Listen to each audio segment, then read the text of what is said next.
കോൺഗ്രസ് നേതാവ് എം.കെ. ജിനദേവിന്റെ ഒന്നാം ചരമവാർഷികം വയലാറിൽ ആചരിച്ചു. വയലാർ ഈസ്റ്റ് വെസ്റ്റ് മണ്ഡലം കോൺഗ്രസ് കമ്മിറ്റികളുടെ നേതൃത്വത്തിലായിരുന്നു അനുസ്മരണ പരിപാടി ഒരുക്കിയത്.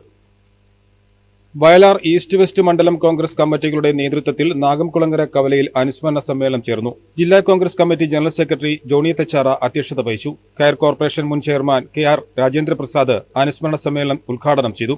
ഒരു പ്രവർത്തകനോ അല്ലെങ്കിൽ നാട്ടിൻപുറത്ത് ജീവിക്കുന്ന ഒരാൾ പോലും അപ്പോളിനെ അറിയാത്തവരായിട്ടില്ല. അത്രയ്ക്ക് നിസ്വാർത്ഥമായ സേവനത്തിന്റെ ഉടമയായിരുന്നു.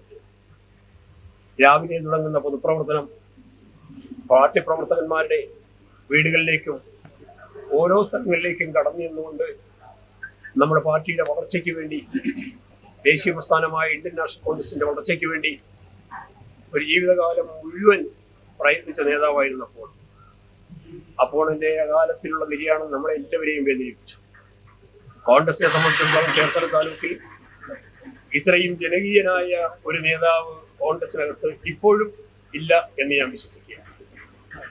ഇവിടെ ആദ്യകാലത്ത് തദ്ദേശ സ്വയംഭരണ സ്ഥാപനങ്ങളിലേക്കുള്ള തെരഞ്ഞെടുപ്പ് നടന്നപ്പോൾ ആദ്യമായി അരൂർ നിയോജക മണ്ഡലത്തിന്റെ ബ്ലോക്ക് പഞ്ചായത്തിന്റെ പ്രഥമ പ്രസിഡന്റായി ശ്രീ അപ്പോളെ തെരഞ്ഞെടുക്കുകയുണ്ടായി. അത് മാത്രമല്ല, പൊതുപ്രവർത്തന രംഗത്ത് ഒട്ടേറെക്കൽ 5 പതിറ്റാണ്ട് കാലത്തെ പ്രവർത്തന പാരമ്പര്യമുള്ള അപ്പോളിന് അർഹതയ്ക്കുള്ള ഒരു അംഗീകാരവും ലഭിക്കുകയുണ്ടായി. KPCC secretary S. Sarath, block Congress president TS. Raghuvaran, advocate VN. Ajayan, CD. Shankar, KS. Ashraf, KP. Aghosh Kumar, CR. Santhosh തുടങ്ങിയവർ പ്രസംഗിച്ചു.